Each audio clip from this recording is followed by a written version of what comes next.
বিসমিল্লাহির রহমানির রহিম। আজকে পাঠ বাইনারি যুগ। বাইনারি প্রতীক বা চিহ্ন হলো দুটি, যথা 0, 1 এবং বাইনারি বেজ হলো 2।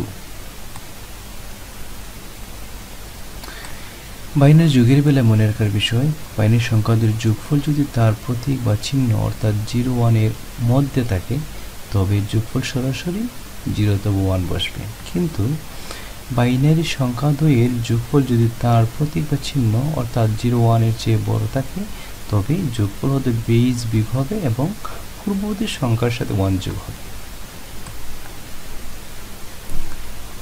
এই বাইনারি যোগটি যদি সম্পন্ন করি আশা রাখি আমার বিষয়টা পুরোপুরি ক্লিয়ার হবে। 0 এবং 1, 0, 1 যোগফল হচ্ছে 1, 1 বাইনারি সংখ্যার মধ্যে আছে বিধায় সংখ্যাটি সরাসরি 1 বসে যাবে।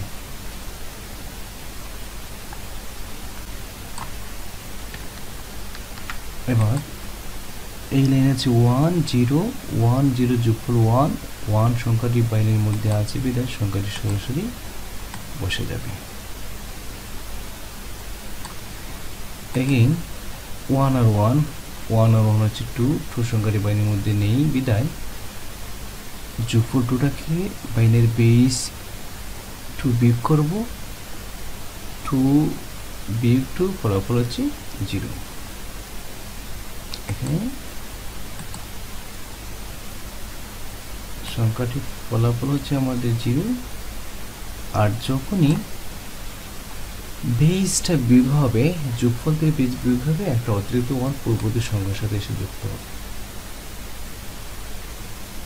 এবার এই অ্যালাইনমেন্টের মধ্যে হচ্ছে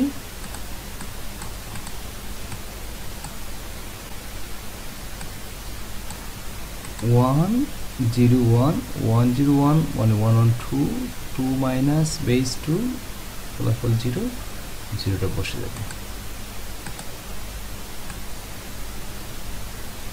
যখনই বেসটা হতে বিয়োগ হবে তখন অতিরিক্ত একটা 1 পূর্ববর্তী সংখ্যার সাথে যুক্ত হবে।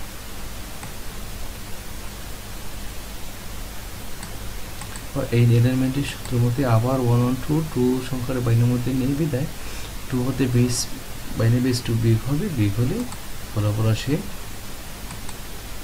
0, 0 সংখ্যাটি বসে যাবে। যখন বেস হতে বিয়োগ হবে অতিরিক্ত একটা ক্যারি পূর্ববর্তী সংখ্যার সাথে যুক্ত হবে। অতিরিক্ত সংখ্যাটি পূর্ববর্তী সংখ্যার সাথে যুক্ত হয় সূত্রের মধ্যে। এখানে হচ্ছে 1, 1, 2, 2 হলে 2 বেস 2 বিয়োগ হলে ফলাফল হয় 0। আর যখন বেস হতে বিয়োগ হবে অতিরিক্ত একটি 1 পূর্ববর্তী সংখ্যার সাথে যুক্ত হবে, পূর্ববর্তী সংখ্যার সাথে অতিরিক্ত 1 যুক্ত হয়ে গেল।